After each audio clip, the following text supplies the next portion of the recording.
Улаанбаатар хотын дэлгүүр хоолны газрууд 3-4 хорол сансар халдвартын эмнэлэг хавьд нэгдорфи. Харин эдгээр үйлчлэгний байгууллагууд үйлчлүүлэгчтэй үйлчлэхээс гадна ойр орчмын оршин суугчдтай ч үйлчилж байна. Баянгол дүүргийн 15 дугаар хорооны 23-ын А, Б, В гэсэн байрны суугчид хогон дунд амьдраад дасал болжээ. Шийдэж өгөх хүн ховор шийдэх ёстой байгууллага олон байдгийг хэлж байна. Би энэ байрны нэг давхарт нэгдэг байхгүй. Манай байрны урт талд нэг хог. Тэр хогийг аваад харин нэг гаргаад өгч болж тээ. 4-5 жилийн өсөөх хороотой нь яриад ерөөсөө ойлголцохгүй. Үгэлжээс нэг цэвэрлдэг, нэг айлын цонхны дор авчаа хайчтэй. Тэр нь тэгээд хогийн цэг үсгчдэг.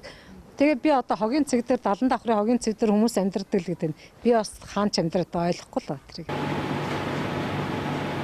Хогийг цэвэрлэхгүй ачихгүй байна гэж энэ иргэн өөрийн явах чадлын хэрээр сөөх бусад байгууллагад хандсны эцэст энэ байрны нэг давхрын айлуудын дор байрлах гаражны дээрээс хогийг хэд хоногийн өмнө цэвэрлэж өгчээ.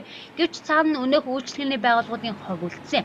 Мөн дахиад л хог гарч ирсээр байгаа юм. Ингээд нэг хэсэгтээ бага хогтойгоор аж төрхөн гэж байтал агааржуулалтын төхөөрөмж нь байнга дуурч урд дахь үйлчлэгний байгууллагад хаалгаа байтал унтаж чадахгүй байгаагаа учирлаж байна. Энэ нөгөө пицца хатын энэ агааржуулалтын системийн дуун айгуу чангуудын. Тэгэл шөнийн 1 өнгөртөл өглөөнөөс эхлүүлээ шөнийн 1 өнгөртөл ингээд дуутай чимээтэй. Бараа зогссон байгаа ш тэгэхэд чи ингээд дуурайд.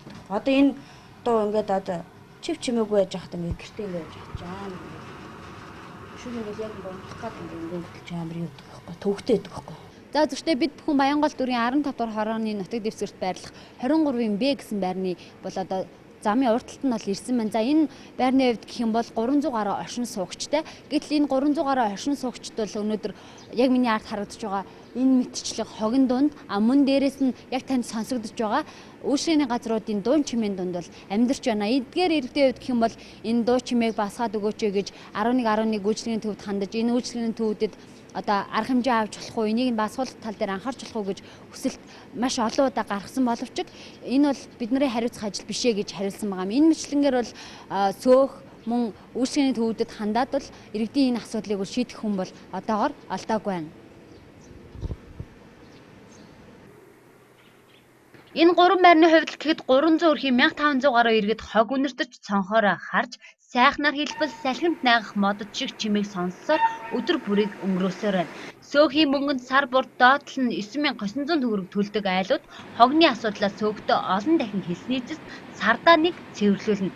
Харин дуу чимээний асуудлаа хаана хандгаа мэдэхгүй хэрэглэгчид 1111-т хэлнэ. Тэд даанч манад хамаагүй гэсэн хариуг өгнө.